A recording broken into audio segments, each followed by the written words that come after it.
right? You work in academia. Outside, we've just had loads of protests in favor of Palestine, which I think is fair enough. That can happen.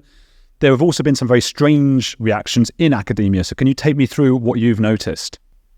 So reactions that caused a lot of outrage were, for instance, there was a letter from the Harvard students essentially declaring support for Hamas and what led to the Hamas attacks on October the 7th.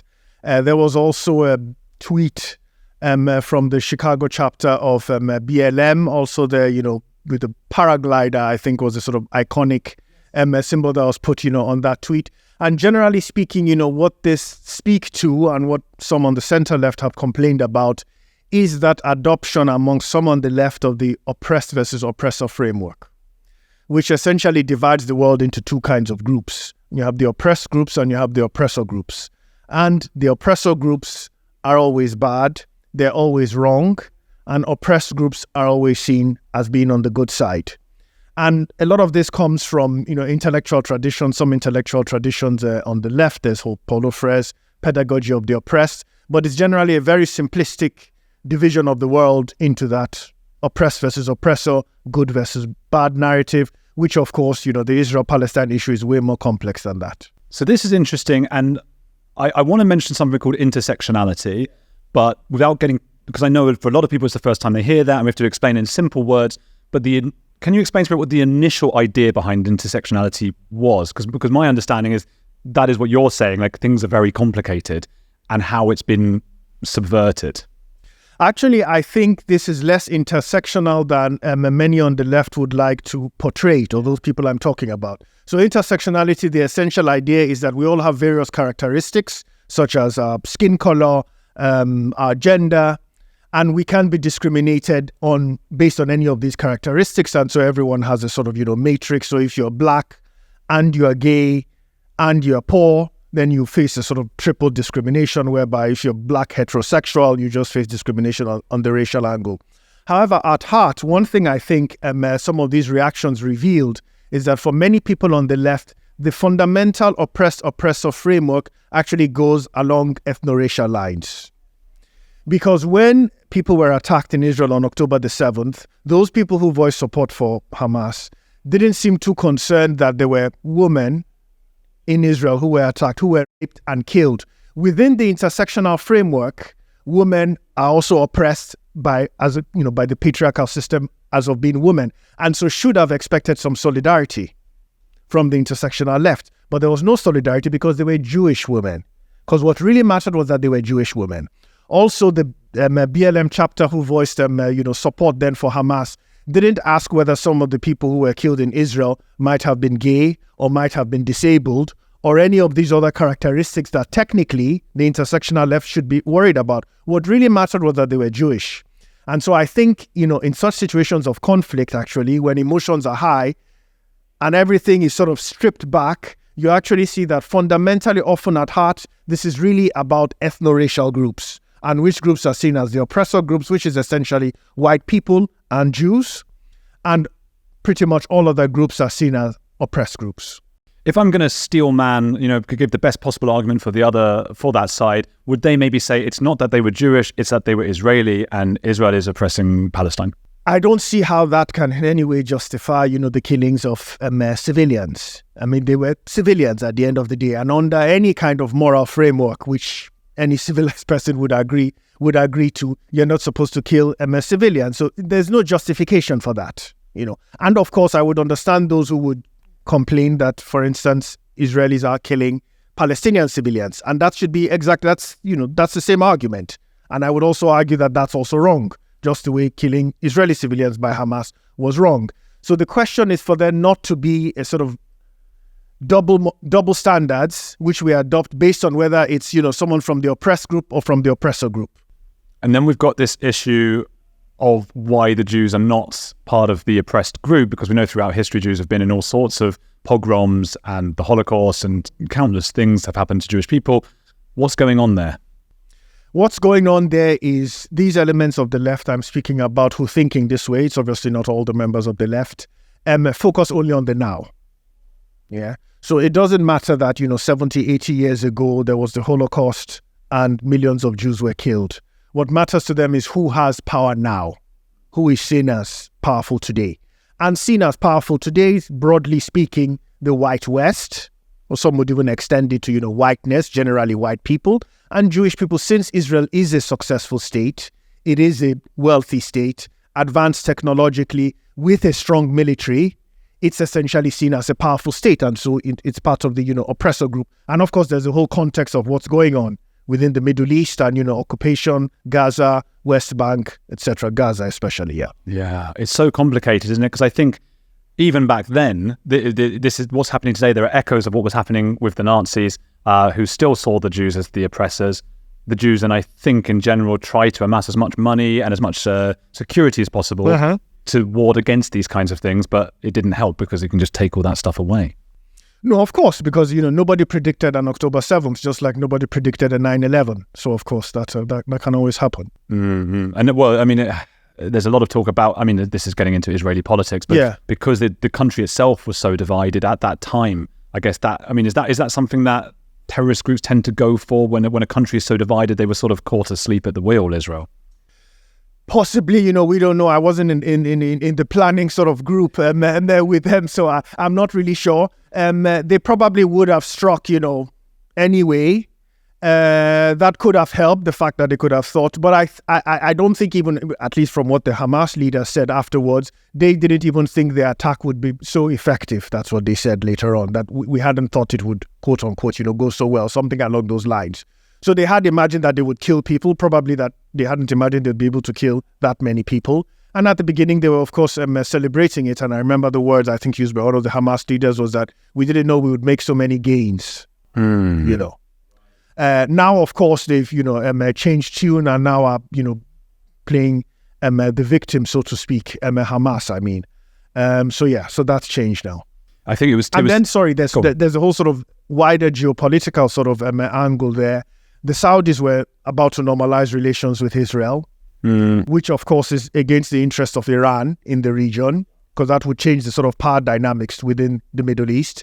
And that's why I think some people are rightly within the American sort of intelligence community drawing a link that, Iran probably had something to do with that and helped with some planning or financing or something. Because indeed, it is in Iran's interest that this is playing out the way it's playing out. This is the thing. There's a Sunni versus Shia aspect. Yes. And I never remember which one's which with Saudis and Iran. Do you? Saudis are Sunnis and Iranians, that's Shia Muslims. This is a fierce rivalry. It is. My understanding, unless I've just misread something, is that something like 97% of Muslims in the region who have been killed in wars and battles and things over the last few decades have come from other Muslim wars.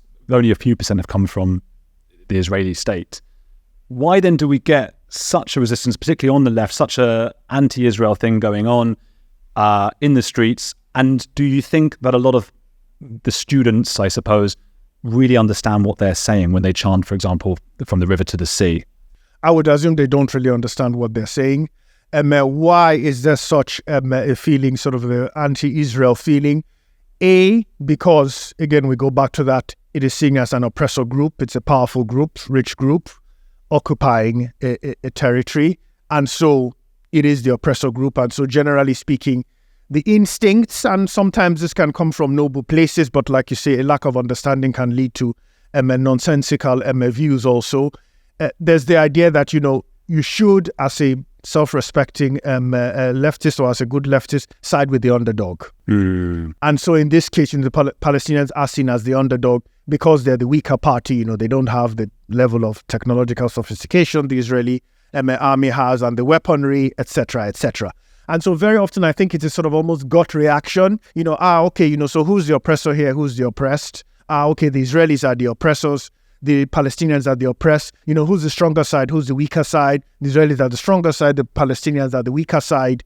And a lot of people, I think, go with that sort of, gut reaction. Do you think there's an element of the sort of racism of lower expectations in some cases? Because, of course, I understand how they can see Israel as the power in that sense. But then you look at Israel on the map, it's the size of Wales or New Jersey or something. It's this tiny little... And you see the Muslim country, it's the one Jewish country where Jews can go if they're being persecuted.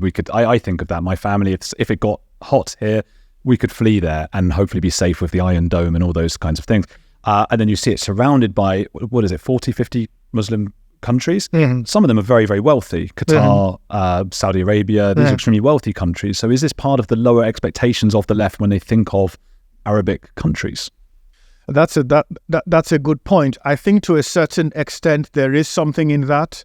Generally speaking, I think the Western world, let's call it, Western civilization broadly speaking, to which sort of Jewish civilization is attached to, are held to higher standards, I'd say, than most other regions, civilizations, places. There's definitely a double standard like that.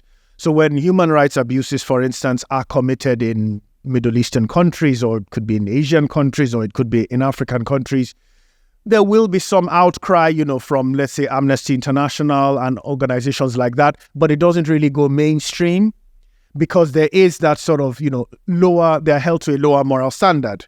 And that is definitely, the bigotry of low expectations. Like, oh, well, that's how things happen there. But it's those same, if an identical level of human rights abuse was committed in, say, a Britain or a France or a US, there'd be much more outcry that would go mainstream because those countries are held to higher standards. And so there's definitely that. And Israel, like I say, is held to a higher standard than probably Qatar might be or UAE. It really frustrates me, and it also frustrates me not just how some of the left, and I hold liberal, we all do this while we're here at the Battle of Ideas, these liberal opinions and about plurality of opinion, these kinds of things. But it does feel like before even asking, what Greta Thunberg's opinion on Israel is going to be, that she's pro-Palestine, and she poses for these photos with this whole climate thing, and as if they're somehow related. And then you get LGBT for Palestine. And all of those things are so much more complicated than I think their slogans like to suggest.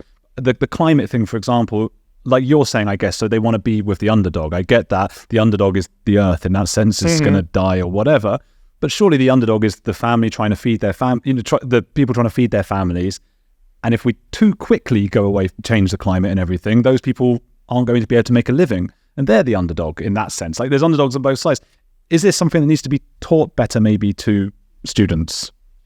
The problem, of course, that you have here in the Western world with students who would generally have grown up in middle-class homes, even here with the Western world, is simply a complete lack of imagination as to how many people in many countries in the world live, the utter poverty that exists in many places. So, for instance, in Africa, where I grew up in Nigeria, 500 million people in Africa live on less than $2 a day.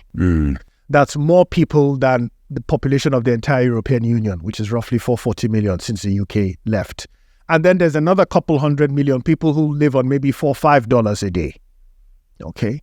Now, people here find this even difficult to imagine. They see the pictures, of course, and they see the, Oxfam charity when they're raising charity for, kids who may be hungry in places. They see all that, but it's still abstract.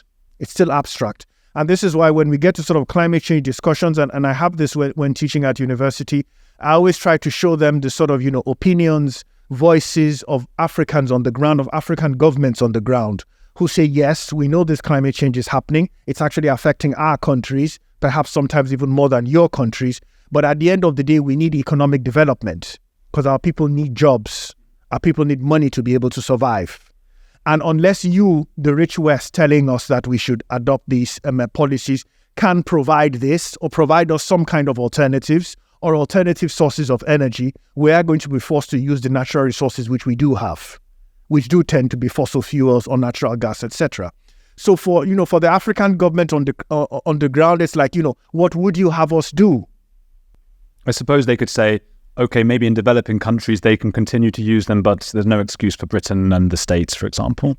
Yes, and this would be, let's say, fair from the perspective of, let's say, someone like me who's identifies with an African country. But on the other hand, sort of the climate, the atmosphere there, it's indivisible. So China, for instance, is responsible for, I think, a third of all CO2 emissions. So if the UK, because China argues that it's still a developing country, even though right now it's a wealthy country, we are still developing, just as, India argues. And so the thing is, if the UK says, okay, China, you can emit CO2, that's still going into the climate. So you can't compartmentalize it like that in this sense. So even if they were to say, so Africa as a whole continent is only responsible for 4% of global CO2 emissions, only 4%, the entire continent of Africa. So, but even, to make that argument that, okay, fine, you can continue to emit, we won't, at the end of the day, the emissions are still going into the atmosphere. So I would imagine the pathway forward would be technologies for, renewables that would be able to sustain other economies, drive new growth, etc. If we really want to solve the problem, the general problem of the climate change, while at the same time enabling countries that do need to develop and need it badly to develop. And there's still, not compared to what you've just described in Nigeria, but there's still poverty in the UK and the US, or at least some form of poverty compared to what I imagine Greta's had to go through.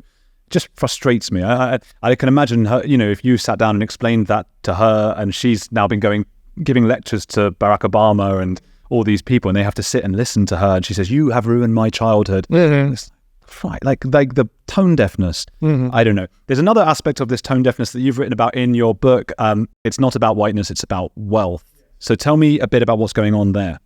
So what's going on there is I try to look at why there was such a global reaction, strong global reaction, strong black global reaction to what happened in 2020 with George Floyd's killing and the BLM, protests that erupted after that. Now, it was somewhat to be expected, perhaps not on the scale, but generally speaking, to be expected that there'd be protests in the US, definitely, among, BLM there. Somewhat to be expected that there'd be protests here in Britain, even among, black communities in France, etc. But what really struck me was how, African Twitter erupted. So Kenyans, Nigerians, so people who live in an African country may have never met a white police officer in their lives, definitely don't live under the jurisdiction of a white American police officer. So they don't have there's no direct threat to them of that. But there was that sort of shared outrage in what was going on. And what I sort of identified there, the key theme that sort of unites the Kenyan, the Nigerian, the African American, and the Black Briton is that shared sense of a global disregard and disrespect for blackness and for black people generally. And, and this is corroborated by various surveys, UN surveys would show that, black people tend to be discriminated pretty much everywhere outside Africa, in China, in India, etc. But there's an Indian writer, Arundhati Roy, quite well known, who said that actually Indian racism towards black people is worse than white Western racism towards black people. The caste system. No, she was actually talking specifically about racism towards black people, not even the Indian caste system that exists in India there. She was talking about Indian attitudes towards people of African descent specifically. I see. And she was saying that it's actually amongst, she's an Indian, so she was talking about, from what she hears, from what people say, that actually the attitudes can be more contemptuous towards black people than even among white Western attitudes. So this is, there's black African slaves being sold in Libya today. Right. Okay. So generally speaking, that shared sense of a global disregard for blackness is generally valid. Yeah, that is going on. And so people, a lot of people, in Africa believe that, there is still a racial order in place. It's implicit. It's not like it was during the days of slavery or colonialism, but it's still there somewhere. And if you ask people will identify that racial order, they say it's generally white people at the top. In Africa, they'd focus on white people, not on Jewish people. That is generally white people at the top, black people at the bottom, and everyone else somewhere in between. And so I try to say, okay, fine, I do agree to some extent that that kind of implicit racial order still functions in some greater or lesser sort of intensity. But my question is, why does it function? Generally speaking, there seems to be a moral consensus, including among white people, that racial hierarchies are immoral. There shouldn't be a racial order in place. Lots of moral arguments have been delivered against this, Yet, this still continues. There is still something like that. There's still power differentials. What's going on? So some on the anti-racist and my left especially say what's going on is this is white racism. It's driven by the ideology of white supremacy. And my argument is I don't really think so. I don't really think this order is in place simply because white people will it to be in place. I think it's in place because there are material structures in place, material foundations that generally give white people, in the sense of people from white majority nations, especially from white Western nations, more power, more agency, more status in the world than we have as black people. And that really boils down to wealth. And it boils down to collective wealth. And I would say our weaker negotiating position vis-a-vis the rest of the world boils down to our lack of collective wealth. Because it's not about individuals here or there, having a couple of black millionaires here or there. It's about black majority nations. 90% of the black people in this world live in Africa. Just 3% of the black people in this world live in America and Britain combined. So even though these countries are focused on in the race debate and the issue of racial equality is not going to be resolved here in Britain or even in America. It's going to be resolved by what happens in Africa. And if we do want to have any kind of meaningful racial equality, we need to have rich African nations. And what I try to show in the book is how collective wealth plays a role in enabling some members of some groups to have more power and agency in the world than others. And because it so happens that there's a few dozen wealthy white majority countries, that then maps onto the racial order. Okay? So, for example, Britain has a larger GDP than all of Africa. Yeah? Britain, one country, 68 million people, has a larger GDP than Africa, 1.4 billion people. Wow. Even worse, if you add the GDP of all the 60-something plus black majority countries in the world, that's all the countries in Africa plus the countries in the Caribbean, their total GDP is less than Germany's $4 trillion GDP. Wow. So a single European state has a larger GDP than all the black nations in the world put together. So that's the world we live in. And then I now try to show how this plays out in everyday life. So why it is that global knowledge production is essentially dominated by Western universities. A lot of this has to do with the resources which they have. Oxford University in 2022 had a budget of £2 billion. That budget was larger than the education budget of Nigeria, the largest black nation on earth. So one single university here has a larger budget than the education budget of the largest black nation on earth. So it's no surprise that knowledge production is still concentrated here in the West, as a lot of people complain about, but a lot of it comes back to those resources. And then I discuss other spheres in the book, technology, money also plays an aspect in that. International influence, who wields international influence, who has hard power, why do countries have hard power? Weapons cost money. When we develop nuclear weapons, they cost a lot of money. To maintain an army costs money. And if you look at the list of the strongest countries in the world militarily, they spend a lot of money on that, and that is money which very often African countries simply don't have. That's why we don't have military powers. Why is it important for you that people realize that it's not just about race, it's also about wealth?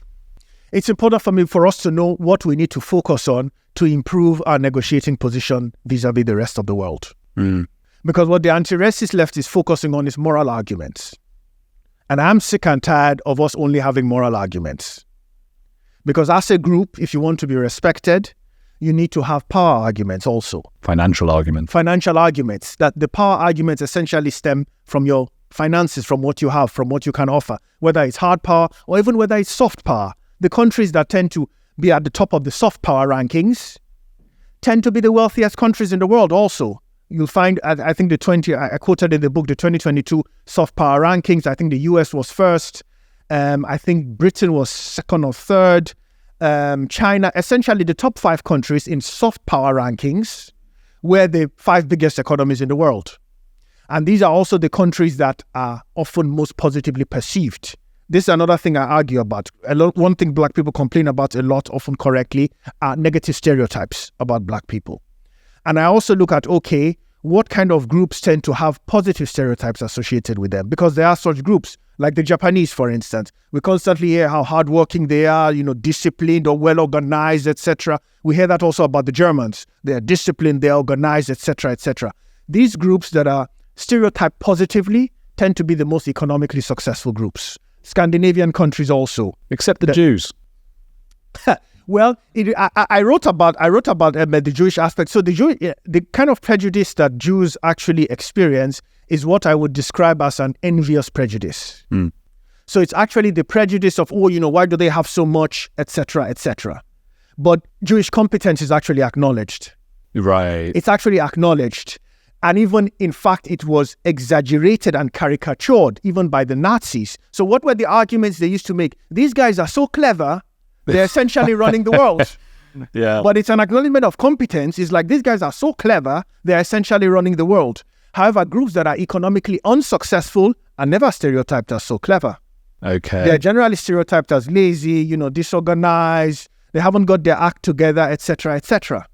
Yeah. So if you want to actually be positively stereotyped, because people will stereotype, unfortunately, I wish people wouldn't. I wish we'd just, treat people, but people do, people think in mental shortcuts. It's human, you know. And if you want to be positively stereotyped, you have to be economically successful. That's when you'll have all these sometimes even myths around you. Because I'm sure there's a few lazy Japanese people. The Japanese one's interesting because I think of them as so conscientious and mild, but you look at the history and they're just as brutal as any other country in the world. Some of the things that they got up to, and it's hard to sort of put that together with today's image of Japanese people. Of course, it's just humans, isn't it? Of course, it's humans. Yeah, and also to your point about maybe the financial impact we'd like to have on minorities and communities that are not doing as well. My former guest Coleman Hughes, he had this point when he was talking on TED Talk, and everyone was really going in on him, and it was a weird thing where a lot of white people are having a go at him because he's not saying the things they want him to say about being a minority and being a victim and so on. And they said, look, black communities are often poorer and they grow up and they have difficult chances, so we need to help them with affirmative action and things like that. And he said, I don't want to be given a job that I don't deserve. I want to start by making that black community wealthier.